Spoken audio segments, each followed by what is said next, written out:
कहानी की शुरुआत में हमें साल 2072 में मॉस्को को दिखाया जाता है, जहां एक मशहूर गेम माफिया इतना पॉपुलर हो चुका है कि उसे एक बड़े टेलीविजन शो में बदल दिया गया है। इस गेम में टोटल 11 पार्टिसिपेंट्स होते हैं, जिनमें 9 सिविलियंस और 2 माफिया मेंबर्स हैं। कॉन्टेस्टेंट्स को वोट करना होता है उन लोगों के खिलाफ जिन पर उन्हें शक हो कि वो माफिया हैं। हर राउंड के बाद माफिया किसी एक सिविलियन को एलिमिनेट कर सकते हैं। जीतने वाली टीम को मिलता है $1 बिलियन का इनाम, जो उन्हें बाकी बचे कॉन्टेस्टेंट्स के साथ शेयर करना पड़ता है। जो लोग एलिमिनेट हो जाते हैं उन्हें एक सिमुलेशन में उनके सबसे बड़े डर का सामना करना पड़ता है, जहां वो एक खौफनाक मौत मरते हैं। होस्ट शो की 57th सीजन का अनाउंसमेंट करता है और फिर पार्टिसिपेंट्स का इंट्रोडक्शन शुरू होता है। पहला प्लेयर है 85 साल का बिलियनियर लूका। उसने गेम ज्वाइन किया है क्योंकि वो अपनी बोरिंग लाइफ से थक गया है। उसके 4 बिगड़े हुए पोते उसके मरने का इंतजार कर रहे हैं ताकि उसके मरते ही उसकी दौलत पर हाथ मार सकें। लेकिन अगर लूका गेम में मर गया तो उन्हें एक पैसा भी नहीं मिलेगा। इसलिए पहली बार उनकी पूरी फैमिली चाहती है कि वो गेम में जिंदा रहे। अगला प्लेयर है 38 साल का आदमी एली। वो कहता है कि उसके पास खोने के लिए कुछ नहीं है क्योंकि उसे कैंसर है जो 3 महीने में उसकी जिंदगी खत्म कर देगा। अपनी वाइफ के मना करने के बावजूद उसने गेम ज्वाइन किया ताकि अपने फैमिली के लिए पैसे जीत सके। होस्ट तीसरे और चौथे कॉन्टेस्टेंट्स को इंट्रोड्यूस करता है, जो असल में जेल से सीधे लाए गए प्रिजनर्स हैं। उन्हें अपनी आजादी जीतने के लिए गेम खेलना है। सबसे छोटा है 18 साल का लड़का इवान, जो कहता है कि उस पर झूठा इल्जाम लगाया गया था। लेकिन दूसरा प्रिजनर,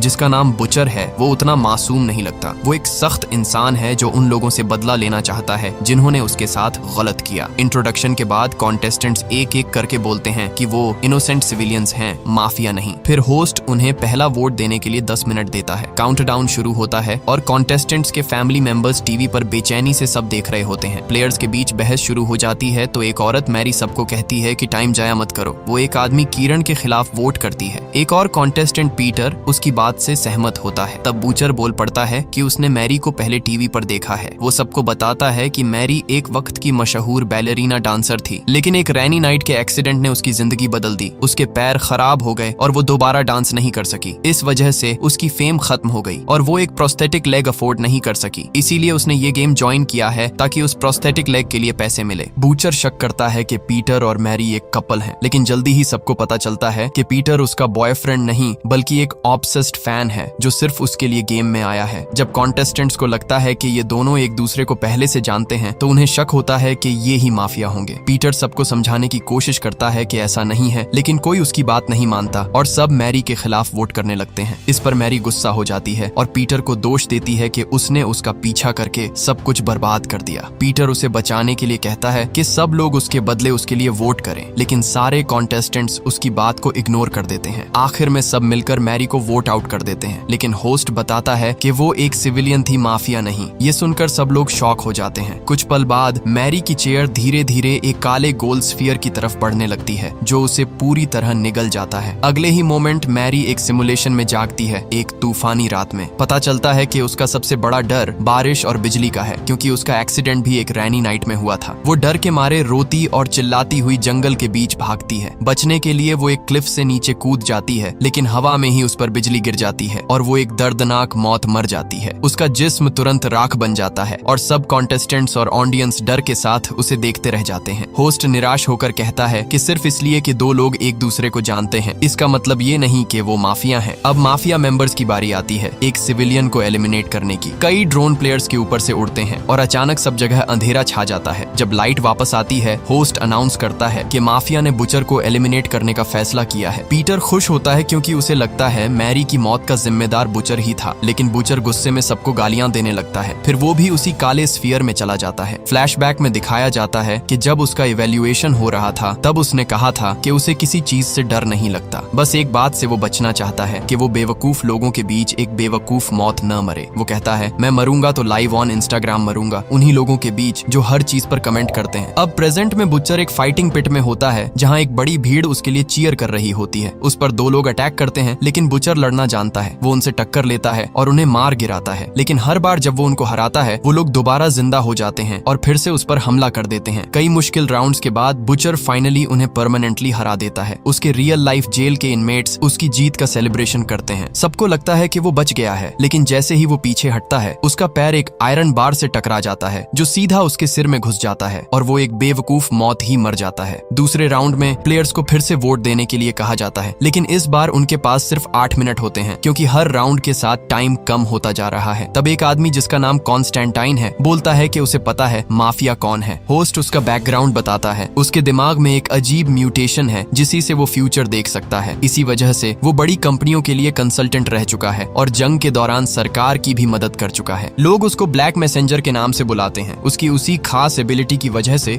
उसका सबसे बड़ा डर है बुढ़ापे से मरना। कॉन्स्टेंटिन सबको बताता है कि माफिया पीटर है और उसने बुचर को इसलिए मरवाया ताकि मेरी की मौत का बदला ले सके। पीटर पूछता है कि अगर तुझे सब पता था तो तूने मेरी को मरने क्यों दिया। कॉन्स्टेंटिन कहता है कि उसने इसलिए नहीं बचाया क्योंकि वो प्राइज मनी दूसरे सिविलियंस के साथ शेयर नहीं करना चाहता था। फिर कॉन्स्टेंटिन पीटर के खिलाफ वोट करता है और धीरे धीरे बाकी कॉन्टेस्टेंट्स भी उसी के साथ वोट देने लगते हैं। पीटर को अब कोई फर्क नहीं पड़ता क्योंकि मेरी की मौत के बाद वो जीना भी नहीं चाहता। आखिर में उसे भी एलिमिनेट कर दिया जाता है। लेकिन होस्ट सबको शॉक कर देता है जब वो बताता है कि पीटर भी एक सिविलियन था। थोड़ी देर बाद पीटर की चेयर स्फीयर की तरफ उठने लगती है और अगले ही पल वो अपने आप को एक बड़े समुंदर के बीच पाता है। पता चलता है कि उसका सबसे बड़ा डर पानी है। वो किनारे तक पहुंचने की कोशिश करता है लेकिन गेम के क्रिएटर एक बड़ा सा होल खोल देते हैं और उसके आसपास कई खतरनाक शार्क्स आ जाती हैं। उसे समझ आ जाता है कि बचने का कोई रास्ता नहीं। वो लड़ने का फैसला करता है और एक ब्रोकन पैडल से एक शार्क को जख्मी कर देता है। लेकिन उसका खून दूसरे शार्क्स को अट्रैक्ट कर लेता है जो उसे खाने के लिए उसकी तरफ बढ़ने लगते हैं। पीटर पानी में कूद कर बचने की कोशिश करता है लेकिन जो जमीन उसने देखी थी वो अचानक गायब हो जाती है। कुछ पल बाद वो पानी में मेरी को देखता है और उसकी तरफ तैरता हुआ जाता है लेकिन अचानक एक बड़ा शार्क आता है और उसे मार देता है। गेम के अंदर वापस होस्ट अनाउंस करता है कि अब कॉन्टेस्टेंट्स एक और वोट करेंगे क्योंकि 3 सिविलियंस मर चुके हैं और अब तक कोई माफिया पकड़ा नहीं गया। अब उनके पास सिर्फ 6 मिनट है फैसला करने के लिए। इस राउंड में हम मिलते हैं 50 साल के कॉन्टेस्टेंट वॉल्टर से, एक हाई रैंकिंग मिलिट्री ऑफिसर। लेकिन उसे PTSD है क्योंकि उसने बैटलफील्ड पर अपने सब सोल्जर्स खो दिए। वो यहाँ इसलिए आया है ताकि जान सके कि क्या वो अब भी जीने लायक है या नहीं। वो इवान पर चिल्लाता है क्योंकि उसे उन लोगों से नफरत है जो कानून तोड़ते हैं। इवान कहता है कि वो एक इनोसेंट है। तब एक औरत लॉरा बीच में आती है और वॉल्टर को बुली कहती है लेकिन वॉल्टर उसे इग्नोर करके इवान को प्रोवोक करता रहता है। फिर फ्लैशबैक में दिखाया जाता है कि हाई स्कूल खत्म होने के बाद इवान अपने दोस्तों के साथ सेलिब्रेट कर रहा था जब उनका कार एक्सीडेंट हो गया। इवान बच गया क्योंकि एक मिस्टीरियस वुमन ने उसे बचा लिया लेकिन उसके सारे दोस्त मर गए। मरे हुए लड़कों के पेरेंट्स ने उस पर इल्जाम लगाया कि उनके बच्चों की मौत इवान की वजह से हुई। विटनेसेस ने भी झूठी गवाही दी कि इवान ही गाड़ी चला रहा था। तब से इवान का सबसे बड़ा डर है जेल में मरना। अब प्रेजेंट में इवान बार बार कहता है कि वो बेगुनाह है लेकिन वॉल्टर उसकी बात नहीं मानता। उसे लगता है कि इवान और लॉरा एक दूसरे को जानते हैं और दोनों माफिया हैं। वो सबको उनके खिलाफ वोट देने के लिए मनाता है लेकिन उसका ये एग्रेसिव बिहेवियर उसे ही सस्पेक्ट बना देता है। आखिर में सब उसके खिलाफ वोट करते हैं। होस्ट बताता है कि वॉल्टर भी एक सिविलियन है और फिर वो भी उसी काले स्फीयर में समा जाता है।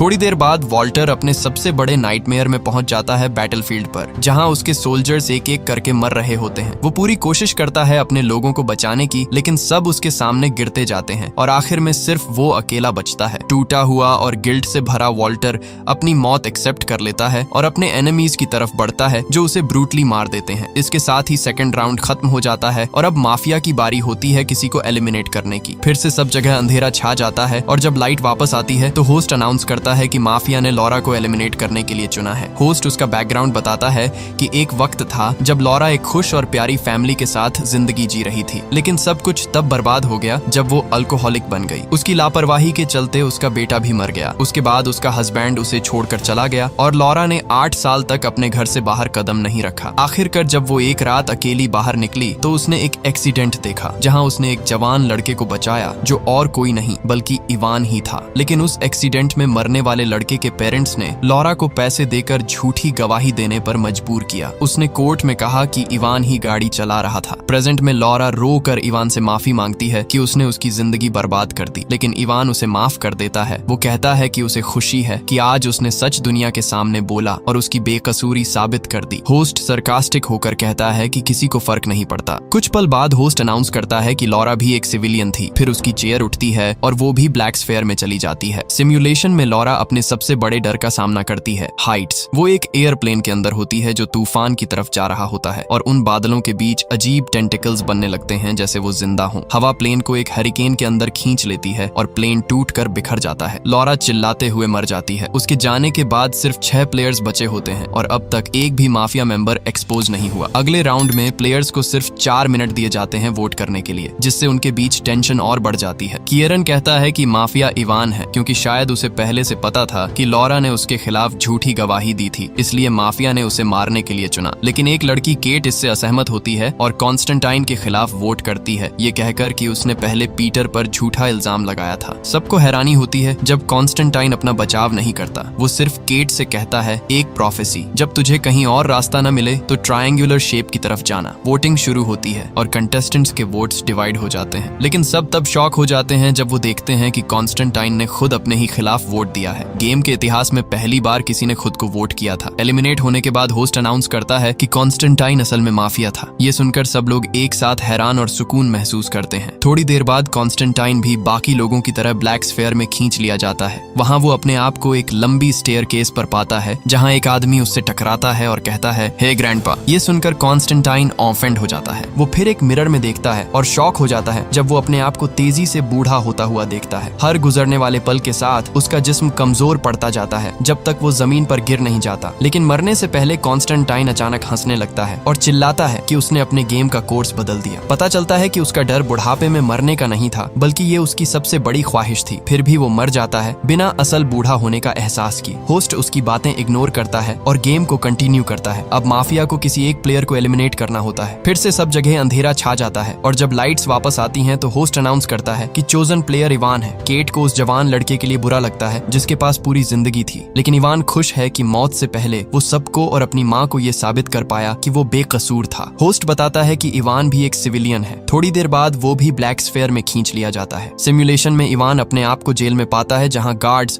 उसे एग्जीक्यूशन के लिए ले जा रहे होते हैं, लेकिन उसके जहन में एक तस्वीर चलती है। वो समुंदर के किनारे अपनी माँ के साथ होता है जो उसे हिम्मत दे रही होती है। आखिर में जेल के गार्ड्स उस पर गोली चला देते हैं और ऑडियंस उसकी मौत देखकर उदास हो जाती है। अब गेम में सिर्फ 4 प्लेयर्स बचे हैं, केट, किएरन, लूका और एली। होस्ट उन्हें 2 मिनट देता है वोट करने के लिए। सबके बीच टेंशन बढ़ने लगती है और सब एक दूसरे पर इल्जाम लगाने लगते हैं कि कौन माफिया हो सकता है। केट और किएरन एक दूसरे का बचाव करते हुए नजर आते हैं, जिससे एली को शक होता है कि दोनों के बीच कोई रिश्ते वाली बात है। फ्लैशबैक में दिखाया जाता है कि गेम शुरू होने से पहले केट और किएरन एक बार में मिले थे। दोनों के बीच कनेक्शन बन गया था और केट ने अपनी जिंदगी के सीक्रेट्स उससे शेयर किए थे कि कैसे वो बिना माँ बाप के एक ऑर्फनेज में बड़ी हुई। दोनों ने उस रात अच्छा वक्त गुजारा, लेकिन उन्हें अंदाजा नहीं था कि वो इस गेम में दोबारा मिलेंगे। प्रेजेंट में किएरन कहता है कि वो दोनों किसी कॉन्स्पिरेसी में नहीं हैं, लेकिन एली और लूका उसकी बात नहीं मानते। केट सब कुछ देखकर थक जाती है और वोट देने से मना कर देती है। वो कहती है कि वो किसी और की मौत की जिम्मेदार नहीं बनना चाहती। वोटिंग टाइम खत्म हो जाता है और क्योंकि उन्होंने कोई फैसला नहीं लिया, गेम सिस्टम रैंडमली किसी एक को एलिमिनेट करता है। आयरॉनिक तरीके से वो केट निकलती है। होस्ट बताता है कि वो भी एक सिविलियन है। उसके फियर्स रिवील होते हैं, हाइट्स, स्नेक्स और डेजर्ट्स। उसकी चेयर ब्लैक स्फेयर की तरफ उठने लगती है। ये देखकर किएरन घबरा जाता है और उसे बचाने के लिए अपनी चेयर से उठ जाता है। रिजल्ट ये होता है कि स्फेयर दोनों को एक साथ निगल लेता है। होस्ट स्टन रह जाता है क्योंकि गेम के इतिहास में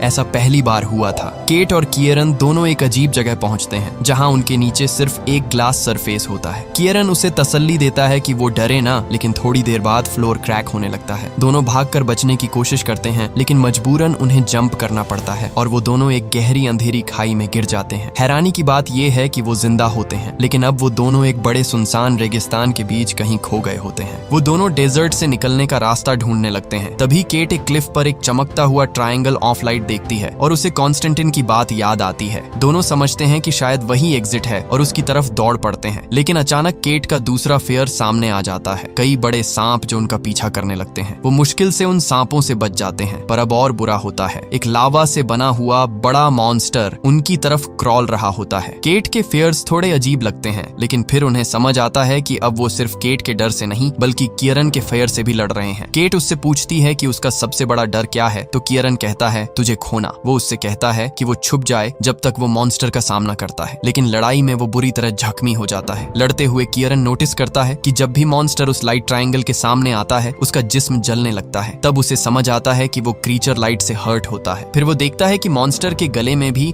एक छोटा ट्रायंगल पेंडेंट लटका हुआ है। कियरन उस पेंडेंट को खींच लेता है और उसकी रोशनी से मॉन्स्टर को जला देता है। धीरे धीरे वो क्रीचर पूरी तरह से राख बन जाता है। उसके बाद केट और कियरन एक स्टोन देखते हैं जिसमें इंसानों के चेहरे कर्व्ड होते हैं और उसमें एक आंख में ट्रायंगल मिसिंग होता है। वो पेंडेंट उस जगह रख देते हैं और पूरा एरिया हिलने लगता है। अचानक वो दोनों एक बिल्डिंग जैसी जगह पर पहुंच जाते हैं। थोड़ी देर बाद वो देखते हैं कि एक औरत अपने बच्चे को स्टाफ के हवाले कर रही है। केट तुरंत पहचानती है ये वही ऑर्फनेज है जहां वो बड़ी हुई थी। वो इमोशनल हो जाती है और कहती है कि उसका सबसे बड़ा फियर ये है कि उसकी माँ ने उसे क्यों छोड़ा था। काफी फियर्स हो गए केट, अब तो बस कर दो। वो रो पड़ती है, लेकिन कियरन उसे तसल्ली देता है कि ये सब असली नहीं है, उसे हिम्मत दिखानी होगी। फिर अचानक पूरा सीन बिखरने लगता है और दोनों अपने आप को गेम के होस्ट के सामने पाते हैं। होस्ट अनाउंस करता है कि गेम खत्म हो गया है क्योंकि अब सिर्फ एक माफिया और एक सिविलियन जिंदा बचे हैं। इस केस में माफिया ऑटोमेटिकली जीत जाता है, लेकिन रिजल्ट अनाउंस होने से पहले शो में एक एड ब्रेक आ जाता है। एड के बाद होस्ट एक शॉकिंग बात बताता है कि उसने खुद कियरन को उसकी चेयर से निकलने दिया था ताकि वो दोनों जिंदा रह सकें। होस्ट कहता है कि ऑडियंस अब ब्रूटल डेथ्स देखकर बोर हो गई थी, इसलिए उन्होंने एक लव स्टोरी दिखाने का डिसीजन लिया। पता चलता है कि कॉन्स्टेंटिन असल में होस्ट का एम्प्लॉय था जिसने गेम को सैबोटाज करने की कोशिश की थी, लेकिन फेल हो गया। होस्ट दोनों को जाने देता है, लेकिन उन्हें सख्ती से वार्न करता है कि वो दोबारा गेम को डिस्ट्रॉय करने की कोशिश न करें। कुछ वक्त बाद एली अपने घर लौटता है $1 बिलियन के साथ। यहाँ रिवील होता है कि वो दूसरा माफिया था। वो 10 महीने और जिंदा रहता है और फिर मर जाता है। बचा हुआ सिविलियन लूका किसी प्राइज के बिना रह जाता है। वो अपनी फैमिली से रिश्ता तोड़ देता है और अपनी पूरी प्रॉपर्टी केट के ऑर्फनेज को डोनेट कर देता है। इवान की माँ को हर दिन उसके नाम के फूल भेजे जाते हैं, जो दिखाता है कि पूरा देश उसके गम में शामिल है। फाइनल सीन में केट और कियरन कॉन्स्टेंटिन की कब्र पर जाते हैं और उसका शुक्रिया अदा करते हैं। मूवी के एंड में दिखाया जाता है कि कियरन नेक्स्ट सीजन के लिए दोबारा साइन अप करता है। इस बार उसका इरादा क्लियर है, माफिया को खत्म करना और इस डेडली गेम को भी हमेशा के लिए बंद कर देना। और यहीं पर हमारी कहानी अपने एंड तक पहुंचती है। अगर तुम्हें ये वीडियो पसंद आई हो तो वीडियो को लाइक और चैनल को सब्सक्राइब करना ना भूलें। हम मिलेंगे अगली वीडियो में एक नए ट्विस्ट के साथ।